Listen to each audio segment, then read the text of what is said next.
추석들 잘 보내셨죠?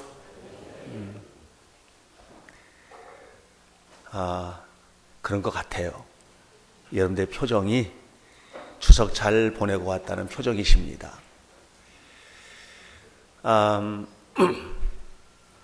추석 때 되면 다들 부모님들, 형제들 만나서 즐겁게 지내시잖아요. 맛있는 건 많이 드시고, 그죠? 그러다 보니까 조금 육체적으로는 풍요로워지는데 이렇게 좀 풍요로워하시고 그동안에 다이어트 하면서 노력했던 것들도 다시 수포로 돌아가고 뭐 이렇게 영적으로도 끊임없이 영적인 다이어트를 하다가 하나님 뜻대로 살기 위해서 애쓰고 하던 것들이 아주 순식간에 흐트러지는 그런 일들도 있게 되는 거 봅니다. 그런데 이번 추석에는 들 가셔서 잘 보내고 오셨을 줄로 믿습니다. 기도 많이 했거든요. 추석을 우리말로 이제 한가위라고 이야기하는데 큰 날이라는 뜻이에요. 한, 크다는 뜻이고 가위는 날을 표현하는 말이에요. 큰 날이라는 말이에요. 조금 해석하면 풍요로운 날이라는 말이에요. 그래서 더도 말고 덜도 말고 한가위만 같았으면 좋겠다. 이게 풍요로움이거든요. 큰 기쁨의 날이라는 말이기도 해요. 날마다 한가위의 삶을 사시기 바랍니다.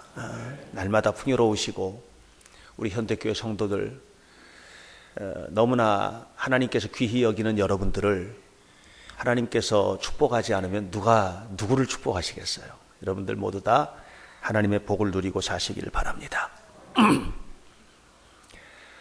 이렇게 성직자로서 하나님 앞에 구별된 목회자로서 여러분들에게 축복을 선포하지만 우리 삶에는 여전히 남아있는 아픈 요소들이 있습니다. 여전히 우리에게는 고난의 모습들이 남아있기 때문에 마음속으로 여러분 말씀하셔도 됩니다. 목사님, 그래도 저는 여전히 힘듭니다. 이렇게 얘기하셔도 됩니다. 그러나 제가 여러분들에게 해줄 수 있는 일이 뭐가 있겠어요? 정말 중요한 것은 오늘 이곳에 임재해 계신 하나님 앞에 고백하셔야만 합니다. 하나님, 제가 여전히 힘든 것을 가지고 있습니다.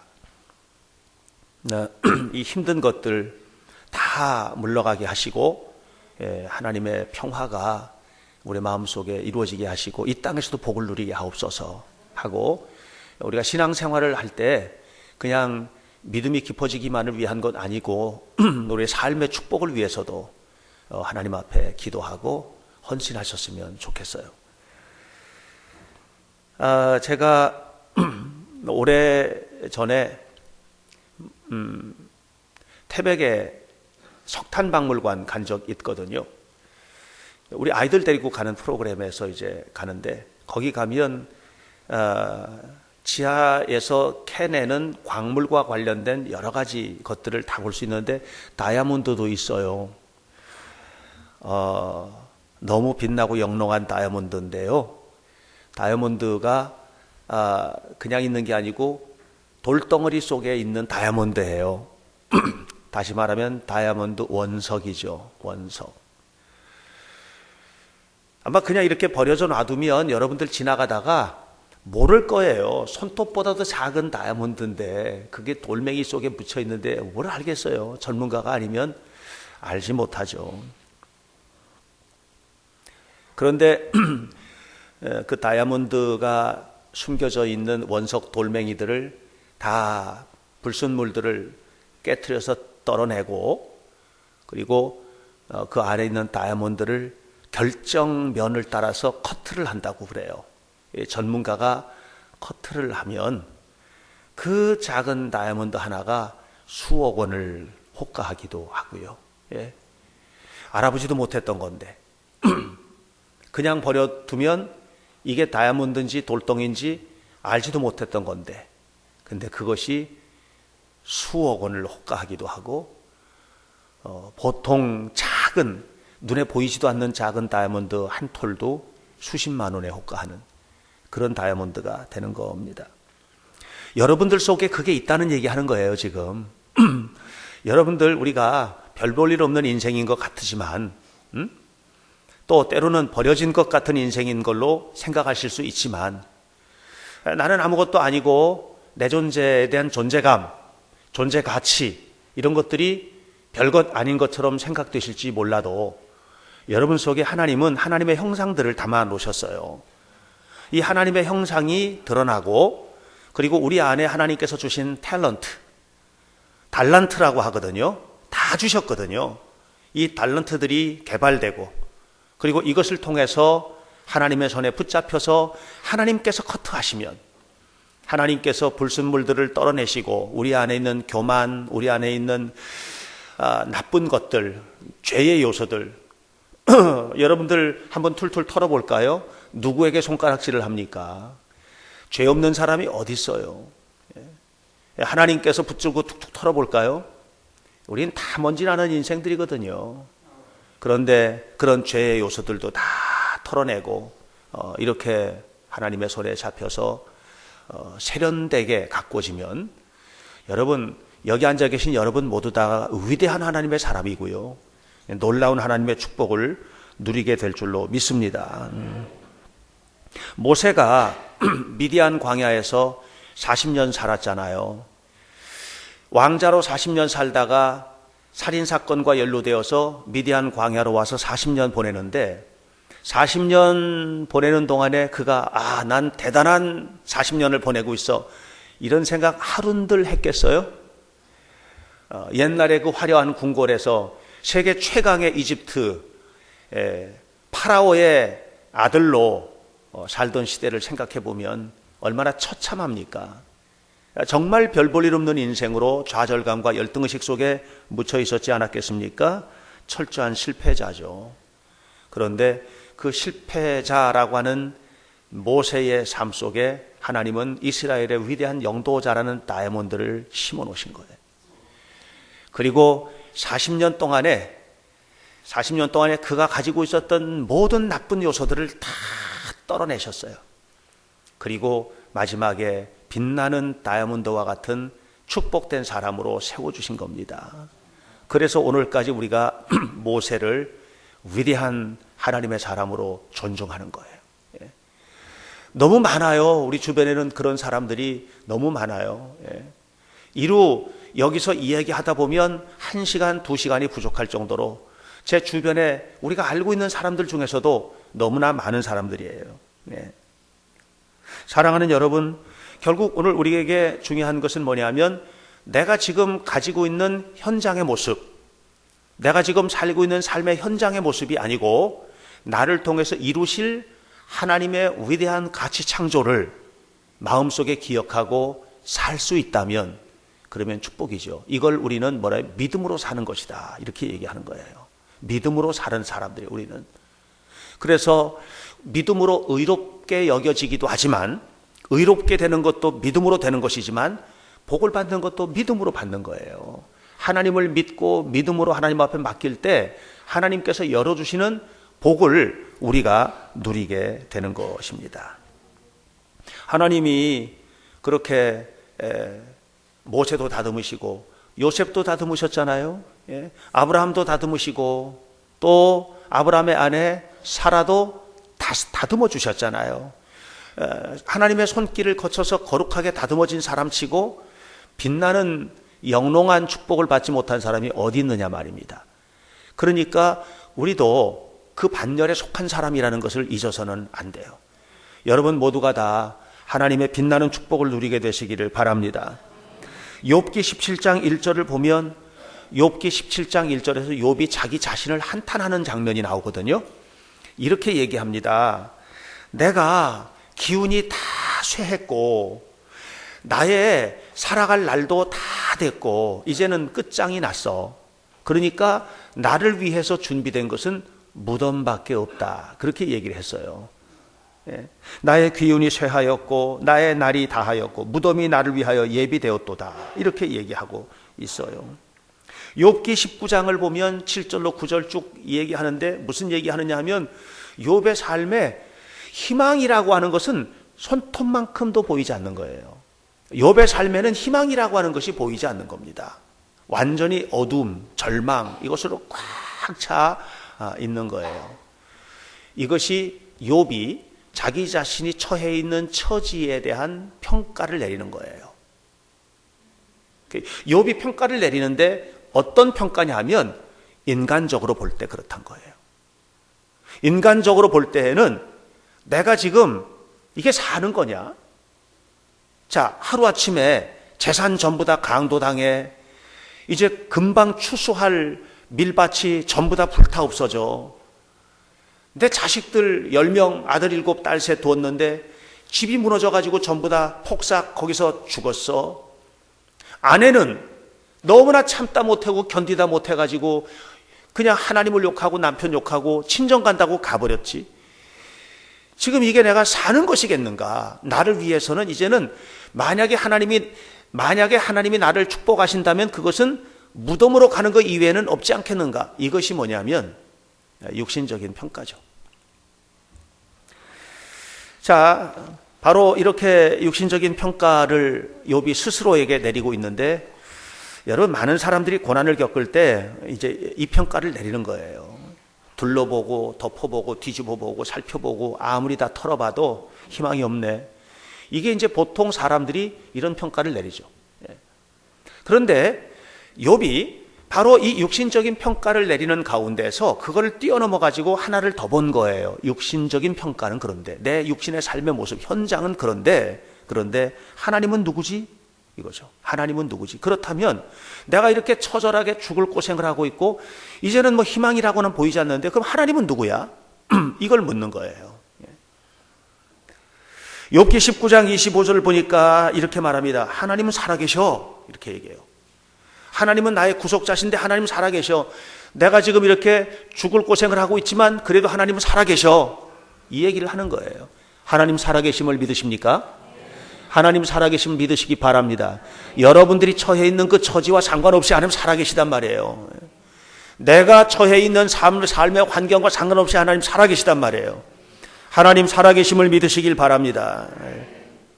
그러면서 오늘 본문 23장 10절에서 말하잖아요. 하나님 살아계시는 것뿐만 아니라 지켜보고 계셔. 나의 가는 길을 지켜보고 계셔. 그가 다 아셔. 그가 다 아셔. 내가 지금 이 죽을 고생을 하는데 그래서 나를 위해서는 준비된 것이라고 하는 건 무덤밖에 없는데 그런데 그게 아니야. 이것은 육신의 평가를 내릴 때는 그런데 영적으로 눈을 열어서 하나님 살아계심을 본 사람들은 분명히 이것이 연단의 과정이라는 걸 알아. 이 얘기를 하는 거예요. 그러면서 나의 가는 길을 오직 그가 아시나니 그가 나를 단련하신 후에는 내가 순금과 같이 되어서 나오게 될 것이다. 이렇게 고백하고 있습니다. 토스카니니라고 하는 지휘자가 있었습니다. 이 토스카니니는 원래 바이올린 연주자입니다. 눈이 너무너무 나빠서요. 눈이 심각하게 나쁘기 때문에 이 악보도 잘 보이지 않으니까 악보도 제가 지금은 이제 저도 눈이 많이 회복이 되어서 어느 정도까지 지금은 이제 보이느냐 하면 네, 이동수 집사님 있는 정도까지는 제가 보여요. 그 뒤에 계신 분들은 안심하시고 눈을 감으셔도 되고 거기까지는 보여요. 처음에는 이 글도 이 정도 돼야 보였어요. 근데 지금은 이 정도 해도 너무 선명하게 잘 보여요. 요즘 안경은 그냥 폼으로 끼고 있는 거예요. 안경 벗어도 너무 잘 보여요. 안경을 늘 쓰고 있다가 보니까 안경 쓰는 게 좀 편한데 안경 쓴 걸 한 번도 안 본 사람은 벗고 있는 게 훨씬 폼난다고 벗으래요. 오늘 벗고 설교할까요? 토스카니니 너무 눈이 나쁘니까 이 악보도 안 보이는 거예요. 연주할 때 이렇게 보고 연주할 수는 없잖아요. 그러니까 토스카니는 악보를 다 외워야만 했어요.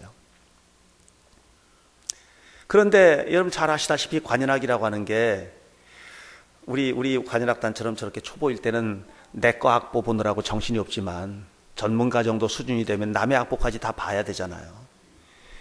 남의 악보까지 다 알고 어디서 어떤 악기가 나오고 그 다음에는 내가 어떻게 들어가고 이런 거 전부 다 이게 알아야 되잖아요. 그러니까 이 토스카니는 남의 악보까지 다 외워야만 했어요. 너무 고통스러운 일이죠. 연주 하나 하려면 밤잠을 못 이룰 정도로 악보 외우는 일에 전념해야만 했단 말이에요. 그런데 어느 날 연주회를 앞두고 이제 전부 다 준비를 하고 있는데 지휘자에게 큰 문제가 생겨서 지휘자가 지휘를 할 수 없게 된 거예요. 그렇게 되자 큰일 났죠. 이거 이제 지휘자는 악보를 다 소화를 하고 알아야 되는데 과연 누가 모든 악보를 다 소화하고 알고 있는 사람이 있을까? 알고 보니까 토스카니니가 있는 거예요. 그래서 토스카니니가 그 연주회에서 지휘를 했어요. 그리고 난 다음에 지휘자로 대성하게 됩니다. 이 토스카니니가 지휘자로, 바이올린 주자보다도 지휘자로 훨씬 더 유명한 사람이거든요. 토스카니니는 고통스러운 작업의 과정을 하면서 하나님 앞에 전심을 다해서 기도했고, 하나님 앞에 전심을 다해서 기도하면서 주님의 도움을 구하는 것뿐만 아니라 그 악보를 밤을 새워서라도 외우는 노력을 감당한 거죠. 예. 여기에서 위대한 연주자이며 지휘자인 토스카니니가 나오게 된 거예요. 사랑하는 성도 여러분, 우리가 처참한 고난 속에 있다면 그 고난 속에서 두 가지 하셔야 돼요. 하나는 하나님의 도우심을 구하는 노력을 해야 돼요. 하나님 도와주세요 하고 예배하고 기도하는 일을 게을리해서는 안 돼요. 하나님이 열어주시는 거거든요. 동시에 그 처참한 고난을 탈출하기 위한 노력을 하셔야 돼요. 예. 최선을 다해서 애써야 되고 공부해야 되고 또 삶에 충실해야 돼요. 그렇게 하지 않으면 안 되는 거예요. 욥은 처참한 고난 속에 사로잡혀 있습니다. 그런데 이제 우리가 다음 주에 함께 살펴보겠지만 욥은 위대한 복을 누리게 돼요. 하나님의 큰 축복을 받게 되죠. 그 속에 욥이 그런 속에서 이 고난 속에서 그 엄청난 축복을 누리게 된 이유가 있어요. 그것은 뭐냐 하면 욥은 그 깊은 속에서 육신으로만 자기를 평가하지 않았어요. 그 속에서 하나님을 바라보기 시작하는 겁니다. 그리고 하나님 앞에 자신의 삶을 맡기기 시작하는 것입니다. 욥이 그 참혹한 고통 속에서 여전히 간절한 소망을 간직하고 있었던 것은 하나님 때문이었던 것이죠. 하나님 때문에 두 가지예요. 하나는 그는 엄청난 고난이 다가왔어도 하나님 앞에 서 있습니다. 이것이 욥이 고난을 이긴 첫 번째 요소예요. 고난 속에서도 여전히 축복을 소망하고 영원한 하나님의 축복 속에서 살기를 소원하면서 살 수 있었던 첫 번째 이유가 뭐냐면 고난을 겪는데 하나님 앞에서 겪고 있는 거예요. 지금 하나님 앞에서. 파리에 가면 루브르 미술관이 있습니다. 세계 최고의 미술관이죠. 세계 최고의 미술관. 영국 대형 박물관과 함께 루브르 박물관, 그 다음에 뉴욕의 메트로폴리탄 박물관. 이것은 참 대단한 박물관들.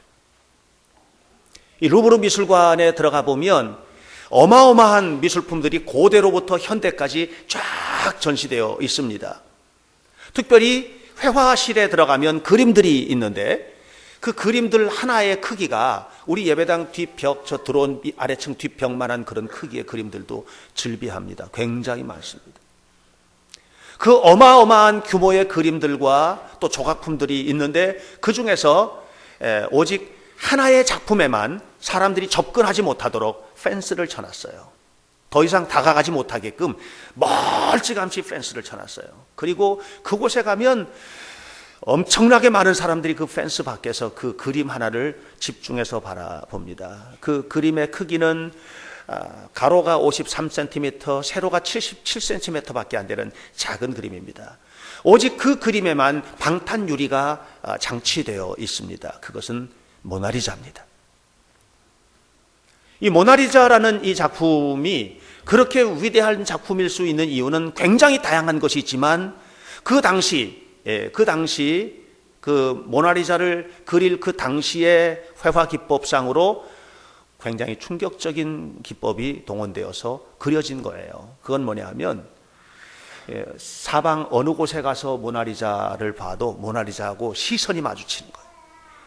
이쪽 끝에 가서도 나를 보고 있어요. 저쪽 끝에 가도 나를 보고 있어요. 밑으로 가도 나를 보고 있고 위를 가도 나를 보고 있고 어딜 가도 이 모나리자의 시선을 피할 수는 없는 거예요. 예. 사랑하는 여러분, 시선이 부딪힌다는 건 매우 중요합니다. 죄 지은 사람은 앞에 있는 사람하고 시선 마주치지 못합니다. 부모가 아이가 잘못한 게 있는지 없는지 보려면 똑바로 보게 합니다. 그 다음에 물어보면 됩니다.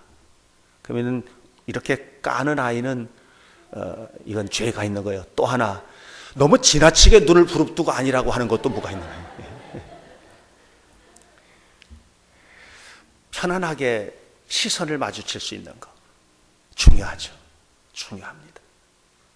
사람과 사람 사이에서도 눈과 눈이 마주치는 것은 너무 중요합니다. 제가 설교를 할 때 여러분들과 눈이 마주치잖아요. 그래서 설교를 들을 때는 고개를 숙이면 안 돼요. 네.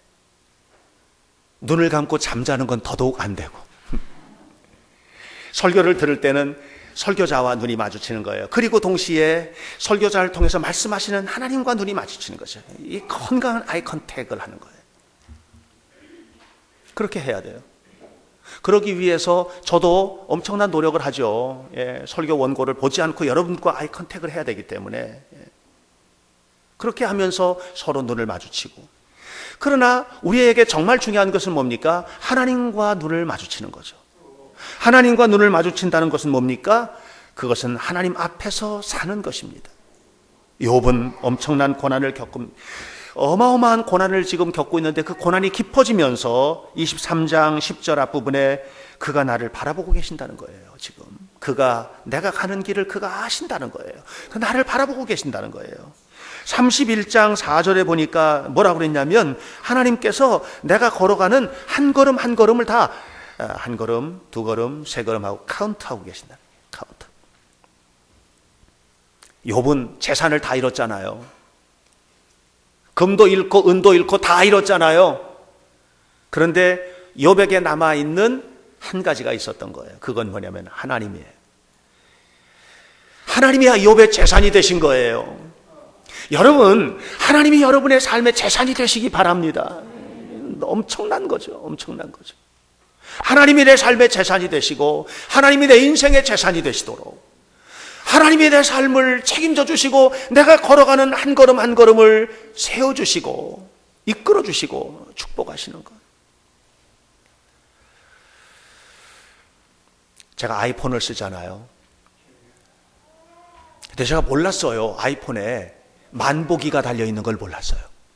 근데 아이폰은 그냥 그 안에 내장되어 있는, 나올 때부터 가지고 있는 프로그램이 하나 있는데 그게 만보기더라고요. 근데 거기는 여러 가지가 있어요. 몇 걸음 걸었나, 이걸 뛰므로 한 사람은 몇 킬로미터를 뛰었나, 또 계단은 몇 계단을 몇 층을 오르락내리락 했나. 그거를 제가 2주일 전에 알았어요. 아이폰을 그렇게 수도 없이 쓰면서 2주일 전에 알았어요. 그걸 딱 알고 난 다음부터 그걸 수시로 보게 되니까 어떻게 되는 줄 아세요, 여러분? 제가요, 그걸 안 다음부터 계단을 한 번도 엘리베이터를 타고 오른 적이 없어요. 그게 찍히는 게 재밌는 거예요. 이렇게 오늘 몇 계단 몇 층을 오르락내리락 했지? 최근에 제가 제일 많이 오르락내리락 한 것은 21층. 그러니까 이제 무슨 일만 있어도 그냥 계단 내려오고 올라가고 하는 게 되게 재밌는 거예요. 오늘 운동 많이 했다. 오늘은 어저께는 제가 아이들 데리고 다니면서 몇 걸음을 걸었나 보니까 15,000걸음 정도 걸었더라고요. 예. 야, 이거 되게 재밌고. 하나님이 내 걸음을 세신다는 거가요, 여러분, 이게 놀라운 거예요. 하나님이 내 걸음을 세고 계시고 하나님이 나의 삶을 지켜보고 계신다고 하는 이 사실. 행복하십니까? 두려우십니까? 행복하셔야 돼요. 하나님이 나의 삶을 지켜보고 계신다는 게 행복해야 된단 말이에요. 어떤 목사님이 중국에서 집회를 인도하시는데 중국 아이 하나가 통역을 너무 잘하는 거예요. 한국말을 배워가지고 한국말을 중국어로 통역을 너무 잘하니까 목사님이 칭찬해주고, 저도 중국 가서 사역할 때 통역 잘하는 사람들 만나면 정말 좋거든요. 통역을 하는데 너무너무 잘하는데, 그래서 어느 날 집회를 인도를 하면서 쫙 통역을 해나가고 이렇게 하다가 목사님이 말씀하셨습니다. 예수 그리스도께서 십자가에서 우리를 위해서 죽으셨습니다. 이렇게 얘기했는데 통역을 안 하는 거예요, 얘가. 목사님이 못 들었나 보다 하고 다시 예수 그리스도께서 십자가에서 바로 나를 위해서 죽으셨습니다. 그랬는데도 통역을 안 하는 거예요. 목사님 짜증이 났죠. 짜증이 난 거예요. 짜증이 나가지고 휙 쳐다보면서 예수 그리스도께서 이렇게 말하다가 더 이상 말을 못하였습니다. 왜냐하면 바로 그 친구가, 그 통역하는 친구가 고개를 숙이고 눈물을 뚝뚝 흘리고 있었기 때문입니다. 예수 그리스도께서 십자가에서 우리를 위하여 죽으셨습니다. 이것이 통역의 얘기가 아니라 내 얘기인 거예요.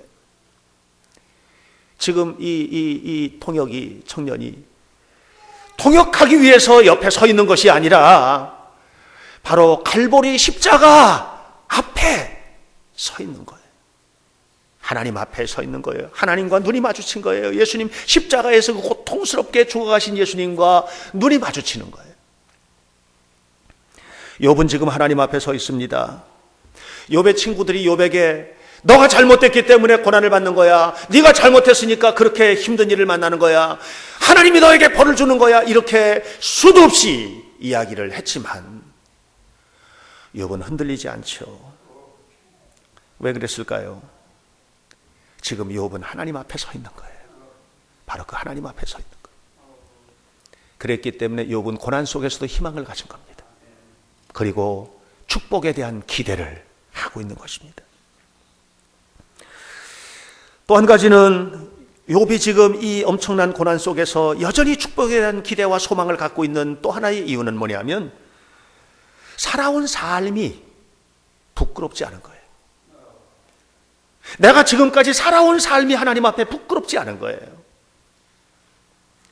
여러분, 우리가 신앙생활 하면서 어떤 순간 이런 생각 안 드시나요?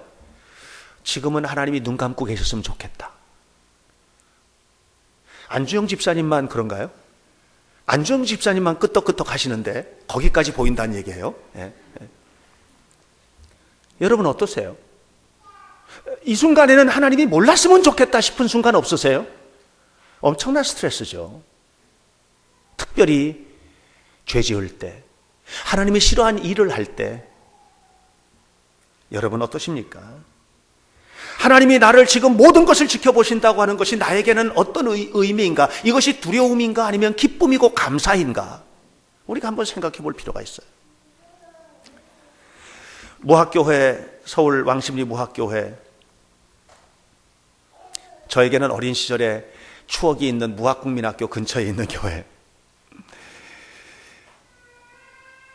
이 무학교회의 송창근 목사님이 가난한 어린 시절을 보냈고, 어린 시절에 이 목사님이 학교 다닐 때 월사금 낼 때마다 스트레스를 받은 거예요. 옛날에는 월사금 냈잖아요. 저희도 그 세대거든요. 월사금 내고 다녔어요. 그런데 이 송창근 목사님 고등학교 1학년 때 돈을 못 낸 거예요. 매월 돈을 내고 학교를 다녔단 말이에요, 옛날에는. 근데 그걸 못 낸 거예요. 그러니까 선생님이 하루는 송창근, 장근이 일어서, 그래가지고 그 앞에 모든 학생들 앞에 망신을 주고 집에 가서 월사금 가져오라고 한 거예요. 집에 가면 돈 있어요? 못 가져오죠. 그냥 집으로 갔지만 돈을 가져올 수는 없으니까 학교를 못 온 거예요. 이런 경험들이 있었어요. 그런데 이 송창근 목사가 나중에는 목사가 되고 좋은 교회, 훌륭한 교회 담임 목사가 됐어요. 유명한 목사가 됐어요. 유명한 분이에요. 어느 날 어느 교회에 부흥회를 가게 됐는데 알고 보니까 그 교회에 그때 그 선생님이 장로로 계시는 교회였어요. 송창근 목사님이 기뻤어요. 가서 인사도 드리고 맛있는 것도 사드리고 해야지. 그리고 갔는데 집회가 끝나는 동안에 그 장로님은 한 번도 집회 장소에 나오시지를 못하신 겁니다. 왜 그랬을까요? 바로 옛날의 그 기억 때문이죠. 사랑하는 여러분, 오늘 우리가 알아야 돼요. 하나님이 나의 삶의 모든 것을 아신다고 하는 것이 나에게 부담의 사건인가? 그 송창근 목사가 온다는데 옛날에 내가 그렇게 했는데 내가 그렇게 한 걸 걔가 기억하고 있겠지. 근데 내가 어떻게 그 앞에 앉아서 은혜 받겠다고 앉아있어? 못 봐. 하나님 앞에서 나의 태도가 그런 태도일까? 여러분 어떠세요? 정말 내려놓고 모든 삶을 겸손히 내려놓고 살아계신 하나님 앞에 하나님 당연히 축복 주셔야 되잖아요. 욥이 지금 그러고 있는 거거든요. 하나님 지금까지 살아온 삶을 다 보셨잖아요. 내가 어떻게 살았는지 보셨잖아요. 내가 무슨 삶을 살았는지 보셨잖아요. 내가 하나님 앞에 재물, 물질을 아깝게 여겼습니까? 하나님 앞에 예배를 내가 귀찮게 여겼습니까? 하나님 앞에 기도하고 살아가는 삶의 이 모든 문제들을 하나님 앞에 내가 언제 게을리 한 적이 있었습니까? 하나님 보셔야 되지 않습니까? 하고 지금 얘기하는 겁니다. 사람은 살아가면서 두 종류의 윤리 기준을 가지고 삽니다. 하나는 인간의 윤리 기준이고요. 또 하나는 하나님 앞에서의 윤리 기준입니다.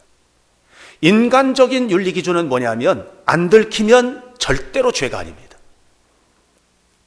인간적인 윤리 기준은요, 마음속에 품은 것은 절대로 죄가 아닙니다. 내가 마음속으로 오만 것을 다 해도 행동으로 하지 않으면 절대로 죄가 아닙니다. 아셨어요? 그래서 행동은 잘하면서도 마음속으로는 다른 마음을 품을 수도 있어요. 이것이 인간의 윤리 기준이에요. 그러나 하나님 앞에서 윤리 기준은 다릅니다. 하나님은 우리의 마음을 아신다고 그랬어요. 우리 생각을 아신다고 그랬어요. 말을 아신다고 그랬어요. 우리 행동을 아시는 거예요. 다 세어보신다고 그러는 거예요.